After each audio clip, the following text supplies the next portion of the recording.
तो कैसे हो देश के भविष्यों। ये प्रीवियस क्वेश्चन है जो कि पिछले साल पूछा गया था। ठीक है, ये आप एक बार बता दूं, आप कितना भी पढ़ लो लेकिन अगर प्रीवियस क्वेश्चन अगर देख के नहीं जाओगे तो एग्ज़ाम में कुछ ना कुछ अवश्य छूट जाएगा। ठीक है, इसलिए मैंने प्रीवियस क्वेश्चन लेकर के आया है। तो ये पहला क्वेश्चन है कि नोएडा निम्नलिखित में से किस भारतीय सीमावर्ती देश की राजधानी है। पूछा गया नोएडा निम्नलिखित में से किस भारतीय सीमावर्ती देश की राजधानी है। तो ये म्यांमार हो जाएगा मेरा राइट आंसर, जो कि म्यांमार की राजधानी है। ठीक है, पूछेगा आपसे कि भूटान की राजधानी क्या है, तो भूटान की राजधानी थिम्पू है। ठीक है, थिम्पू भूटान की राजधानी है। अफगानिस्तान की राजधानी क्या है, तो अफगानिस्तान की राजधानी आपका हो जाएगा काबुल है। ठीक है, आपका राजधानी काबुल हो जाएगा। और नेपाल का राजधानी काठमांडू है। ठीक है, काठमांडू आपकी नेपाल की राजधानी हो जाएगी। तो ये आपका राइट आंसर सी हो जाएगा, म्यांमार। चलिए अगला क्वेश्चन चलते हैं। आपसे अगला क्वेश्चन पूछा गया बर्मा को किस अधिनियम द्वारा भारत से अलग किया गया था। पूछा गया सीधा सीधा सवाल, भारत से बर्मा को कब अलग कर दिया गया था। तो आपका राइट आंसर है अधिनियम 1935 के अधिनियम के द्वारा भारत को अलग कर दिया गया था। ठीक है मेरे दोस्त, लेकिन अगर पूछा जाए बर्मा को प्राचीन भाषा में क्या बोला जाता था, तो प्राचीन भाषा में रंगूर बोला जाता था। आपको याद भी दिला दूं कि रंगूर में बहादुर शाह 2 को भेज दिया गया था। रंगूर में, उसी रंगूर को प्राचीन भाषा में हम बर्मा को रंगूर कहते थे। ठीक है, और भारत से कब अलग हुआ, तो ये अधिनियम 1935 में अलग हो गया था। ठीक है, चलिए अगला क्वेश्चन चलते हैं। अगर इस सेशन को अगर आप लोग देख रहे हैं तो प्लीज़ एक लाइक और एक सब्सक्राइब और एक कमेंट करके मेरा मोटिवेट करें। हम आप लोगों को मोटिवेट करेंगे क्वेश्चन दे करके। ठीक है, तो ये प्रीवियस क्वेश्चन का पिछले साल पूछा गया क्वेश्चन है। ठीक है, जो कि पिछले साल भी पूछा गया था। पूछा गया भारत के राष्ट्रीय ध्वज की डिज़ाइन किसने तैयार किया था। जो कि हमारा तिरंगा है राष्ट्रीय ध्वज, उसको डिज़ाइन किसने किया था। तो ये पिंगली वेंकैया ने तैयार किया था, जो कि 1921 में लागू हुआ था। ठीक है मेरे दोस्त, आपको ये भी ध्यान में रखना होगा। और ध्वज की लंबाई चौड़ाई पूछे तो 3:4 में उसका डिज़ाइन तैयार किया गया था। चलिए अगला क्वेश्चन चलते हैं। अगला क्वेश्चन पूछा गया विश्व का विख्यात तेल शोधन कारखाना अबदान कहाँ है। तो ये ईरान में है। आप लोगों को ये भी ध्यान में रखना होगा कि अगर आपसे पूछा कि सबसे पुराना कारखाना कौन सा है, तो सबसे पुराना कारखाना ओपेक सबसे पुराना कारखाना है। और ओपेक, ठीक है, तेल सबसे बड़ा संस्था था ओपेक। इसका हेडक्वार्टर बीना में है। और ये उसका स्थापना अगर पूछ जाए तो ओपेक का स्थापना कब हुआ था, तो 1921 में उसका स्थापना हुआ था। आपको ये भी ध्यान में रखना होगा। ये सब पिछले साल पूछा गया था क्वेश्चन है, जो कि जीडी में पूछा गया था। अगर आप लोगों को जीडी में सिलेक्शन लेना है तो दिन रात एक कर देना चाहिए था आपको अभी। ठीक है, रात को प्रीवियस क्वेश्चन देखो और दिन को सेट लगाओ, बस यही अगर आप लोगों को तैयारी हो जाएगा, मेरी गारंटी है। पूछा गया हमारे संविधान में न्यायिक समीक्षा की धारणा किस देश के संविधान से लिया गया है। जो हमारे इंडिया में जो धारा चलता है वो धारा किस देश के धारा से लिया गया है, तो ये अमेरिका देश के धारा से लिया गया है। ये क्वेश्चन पूछा गया, तो हमारा राइट आंसर हो जाएगा बी। ठीक है, बी हमारा राइट आंसर हो जाएगा। अगर आपसे पूछा कि कनाडा से कौन सा धारा लिया गया है, तो फेडरल प्रणाली लिया गया है कनाडा से। इंग्लैंड से पूछेंगे तो संसदीय प्रणाली लिया गया है। और ऑस्ट्रेलिया से पूछे संवर्ती सूची लिया गया। आप लोग नोट करते जाइए, इस पे ये छोटा फ़ोन है इसलिए हम इस पे ज़्यादा लिख नहीं सकते हैं, तो हम आप बोल करके आपको बताते हैं और कॉपी पे नोट करते जाइए। ये प्रीवियस क्वेश्चन का जो पिछले साल पूछा गया था ये सब है, ठीक है। तो आप लोग नोट करते जाइए और इस वीडियो को पूरा अंत तक देखिए। अगर लाइक और सब्सक्राइब और कमेंट करिए अगर अच्छा लगा तो, और कैसा वीडियो अच्छा लगा इसका कमेंट कर बताइए। चलिए अगला क्वेश्चन चलते हैं। अगला क्वेश्चन पूछा गया, भारत का संविधान किस तिथि को स्वीकार किया गया था। देखिए भारत का संविधान किस तिथि को स्वीकार किया था, तो ये 26 जनवरी 1949 को स्वीकार किया था। और पूछा जाएगा कि संविधान लागू कब हुआ था, तो 26 जनवरी 1950 में लागू किया गया था। और पूछा जाएगा आपसे कि संविधान सभा की प्रथम बैठक कब हुआ था, ये भी आपसे क्वेश्चन पूछ सकता है कि संविधान सभा की प्रथम बैठक कब हुआ था, तो 9 दिसंबर को हुआ था, ठीक है। 9 दिसंबर 1946 को पहली बैठक हुई थी। और लास्ट बैठक अगर पूछ दे तो लास्ट बैठक कब हुआ था, तो लास्ट बैठक 24 जनवरी 1950 में हुआ था, ठीक है। 1950 में हुआ था लास्ट बैठक। प्रथम बैठक लास्ट बैठक भी पूछ सकता है। और स्वीकार कब क्या था, मतलब कि तो 1949 में क्या था, लागू कब क्या कर दिया, तो 26 जनवरी 1950 में कर दिया। आप लोगों को ये भी ध्यान में रखना होगा, कहीं से भी क्वेश्चन आ सकता है मेरे दोस्त, तो ये सब आपको याद में रखना ही पड़ेगा। पूछा गया सेज का पूरा नाम क्या है, ये प्रीवियस क्वेश्चन का पूरा पिछले साल पूछा गया था ये भी, कि सेज का पूरा नाम क्या है, इसका फुल फॉर्म।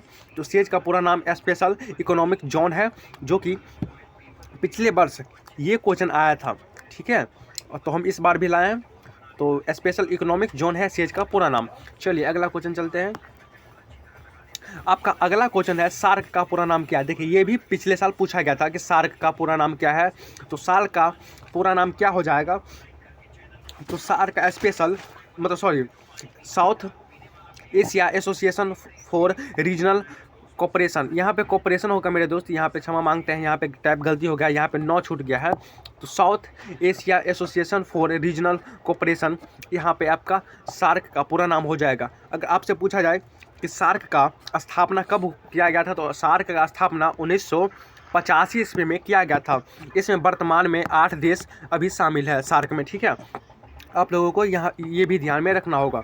चलिए अगला क्वेश्चन पूछा गया है कि मानचित्र में पर्वत और पहाड़ को दर्शाया जाता है, मतलब हम लोग मानचित्र जो देखते हैं यहाँ पे काले रंग का जो डिजाइन लिखा रहता है, लाल रंग का, पीला रंग का, ये सब डिजाइन मतलब कि दर्शाता है कि ये यहाँ पे क्या है, यहाँ पे क्या है, यहाँ पे पहाड़ है, यहाँ पे ये पर्वत है, यहाँ पे क्या है, ये सब दर्शाया जाता है मेरे दोस्त, ठीक है। तो यही पूछा गया कि पर्वत और पहाड़ को किस रंग से दर्शाया जाता है, तो पहाड़ और ये पर्वत को लाल रंग से दर्शाया जाता है मेरे दोस्त, ठीक है। आप लोगों को ये भी ध्यान रखना पड़ेगा। ब्लू रंग से क्या दर्शाया जाता है, तो ब्लू रंग से आपको नदी और या समुद्र दर्शाया जाता है ब्लू रंग से, आपको ये भी ध्यान में रखना पड़ेगा। पीले रंग से अगर पूछे क्या दर्शाया जाता है, तो पीले रंग से पठार दर्शाया जाता है, ठीक है मेरे दोस्त। पठार या मैदान दर्शाया जाता है मेरे दोस्त, ठीक है। पठार या मैदान दर्शाया जाता है पीले रंग से। ब्लू रंग से नदी या समुद्र दर्शाया जाता है। लाल रंग से पर्वत और पहाड़ दर्शाया। और पूछे ग्रीन रंग से क्या दर्शाया जाता है, तो ग्रीन रंग से मैदान, ठीक है, मैदान या प्लेन सतह जो होता है इसको ग्रीन रंग से दर्शाया जाता है मेरे दोस्त, ठीक है। तो हमारा राइट आंसर लाल रंग हो जाएगा। चलिए अगला क्वेश्चन चलते हैं। अगर आप लोग अगर SSC में अगर सिलेक्शन ले लो भाई, तो हमको बहुत खुशी होगी, और वो भी मेरे चैनल से, ठीक है। तो आप लोग अगर इस चैनल को देख रहे हैं तो एक कमेंट करके बताएं कि वीडियो कैसा लगा, मुझे मोटिवेट करिए और हम लोग आपको करेंगे, ठीक है। तो चलिए सिल्क रेशम का सबसे बड़ा उत्पादन देश कौन सा है, पूछा गया। सिल्क जो कि रेशम बोल सकते हैं इसको, का सबसे बड़ा उत्पादन देश कौन सा है, तो हमारा चीन सबसे बड़ा उत्पादन देश है। और सिल्क का हम बता दें जानकारी के लिए, सिल्क का 4 प्रजाति होते हैं। एक पहला हो गया ओक हो गया, ठीक है, ओक हो गया पहला। ओक अगर पूछा जाए, ओक सबसे बेस्ट क्वालिटी के रेशम होती है, ठीक है। ओक सबसे बेस्ट क्वालिटी होती है, ठीक है। महबरा, ठीक है, महबारी, ठीक है, महबारी एक हो गया। इसका हो गया तिसार हो गया, महबरी हो गया, ओक हो गया, ठीक है। यहाँ पे ये सब रेशम के प्रजाति है, सिल्क की प्रजाति। सबसे बेस्ट क्वालिटी का अगर पूछे तो ओक हम लगाएंगे। सबसे उत्पादन देश कौन सा है, तो चीन पर लगाएंगे, ठीक है। चलिए अगला चलते हैं। अगला पूछा गया है कि कारगिल का युद्ध जो हुआ था, कारगिल युद्ध के समय पाकिस्तान का प्रधानमंत्री कौन था, पूछा गया है। कारगिल युद्ध के समय पाकिस्तान का प्रधानमंत्री कौन था, तो नवाज शरीफ था उसका प्रधानमंत्री। ठीक है मेरे दोस्त, नवाब शरीफ था। नवाब शरीफ बहुत क्या बोले दोगला आदमी था, हम इसका क्या ही बोले। हम इसके बारे में अगर सोचोगे तो बहुत है, लंबा वीडियो हो जाएगा इसके बारे में बताएंगे। तो इसका आंसर नवाब शरीफ हो जाएगा। कारगिल के युद्ध के समय पाकिस्तान का ये था, प्रधानमंत्री था। लेकिन अभी हम लोगों का देश में ये नरेंद्र मोदी जी अभी है। ठीक है, अगर पूछे, ठीक है, ये इसमें बहुत पाकिस्तान कारगिल युद्ध बहुत हुआ, 5-6 युद्ध हुआ है। जो कि पहला युद्ध कहाँ हुआ था, तो 1947 में हुआ था। ठीक है, पहला युद्ध 1965 में हुआ था। ठीक है, और 1900 अगर पूछे आपसे कि उन्हें BSF का जो कारगिल युद्ध से ही इसका मतलब क्या स्थापना हुआ है, BSF का पूछा गया कि BSF का स्थापना कब हुआ, तो 1965 ईस्वी में स्थापना हुआ था BSF का। ठीक है, फिर 1971 में हुआ था, 1971 में युद्ध हुआ था। ठीक है मेरे दोस्त, 1971 में हुआ था, फिर 1999 में हुआ था।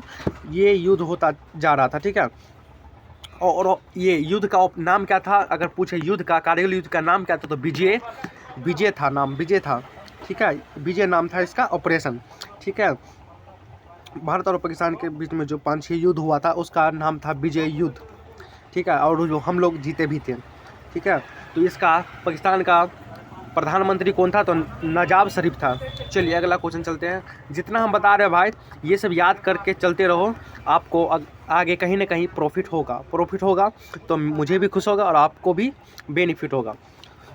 ठीक है, अगर मेरा सेशन अगर अच्छा लग रहा है आप लोगों को तो प्लीज़ एक लाइक और एक सब्सक्राइब और एक कमेंट करके ज़रूर बताएं कि ये वीडियो कैसा लगा है।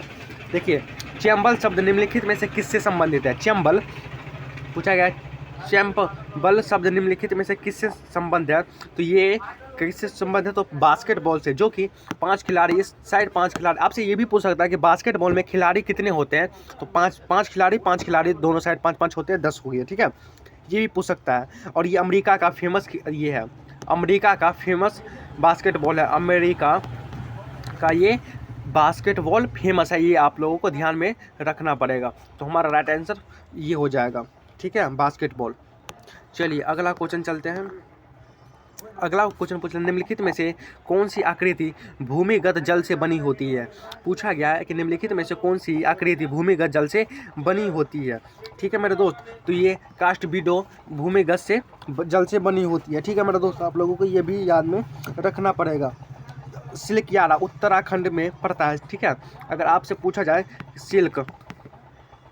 सिल्क यारा, अगर पूछा जाए सिल्क यारा कहाँ पे पड़ता है, तो उत्तराखंड में पड़ता है। और उसमें 41 फंस गए थे। यहाँ पे आप लोगों को ध्यान होगा कि इसी बीच में 41 बंदे जो फंस गए थे उत्तराखंड में, उसी को बोलते हैं सिल्क यारा। ठीक है, सिल्क यारा तो उत्तराखंड में बोलते हैं। ऐसे में 41 आदमी फंस गए थे जो कि गुफा टाइप का था। ठीक है, चलिए अगला क्वेश्चन, हमारा आंसर ए हो जाएगा। चलिए अगला क्वेश्चन चलते हैं। अगला क्वेश्चन पूछा गया कि पौधे में मुख्य प्राथमिक पोषक तत्व कौन सा होता है। ठीक है, तो ये नाइट्रोजन, फास्फोरस एवं पोटास होते हैं। हमारा आंसर बी हो जाएगा। ठीक है, राइट आंसर बी।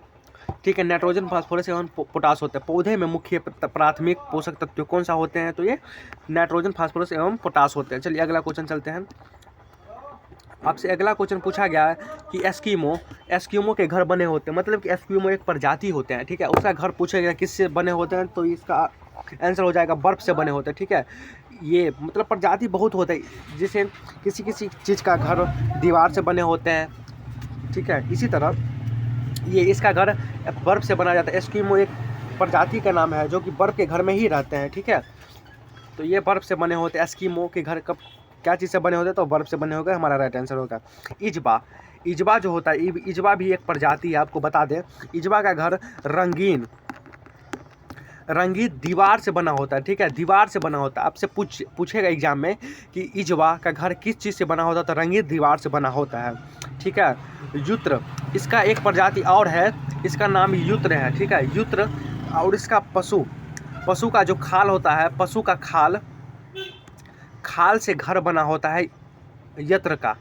ठीक है, युत्र का घर एक खाल से बना होता है, पशु का खाल से बना होता है युत्र। इसका एक प्रजाति है। एस्किमो का प्रजाति इजवा है, युत्र है। ठीक है, तो इस सबका आपको याद में रखना होगा, ठीक है। और ये पत्थर का जो घर बना होता है उसका औल का बना होता है पत्थर का घर, ठीक है। आप लोगों को ये भी याद में रखना पड़ेगा। चलिए अगला क्वेश्चन चलते हैं। और तो ठीक है दोस्त, ये 15 क्वेश्चन था जो कि पिछले साल प्रीवियस क्वेश्चन में पूछा गया था, ठीक है। अगर आप लोग मेरे से साथ जुड़ते हैं तो 15 क्वेश्चन हर डेली करवाते रहेंगे प्रीवियस क्वेश्चन, जो कि हमारा कंप्लीट हो जाएगा पूरा। हम प्रीवियस क्वेश्चन आपको कराते रहेंगे और पूरा डिटेल में हम आपको बताते रहेंगे। तो इस चैनल को अगर देख रहे हैं तो भाई हम आप लोगों को रिक्वेस्ट करते हैं कि चैनल को सब्सक्राइब कर दे, एक कमेंट और एक लाइक कर दे, अगर आप लोगों को बेनिफिट हो रहा है तो। इससे हमको ज़्यादा कुछ नहीं चाहिए मेरे दोस्त, बस आप लोगों का साथ चाहिए और साथ हम आपको ज़रूर देंगे। तो जय हिंद, जय भारत।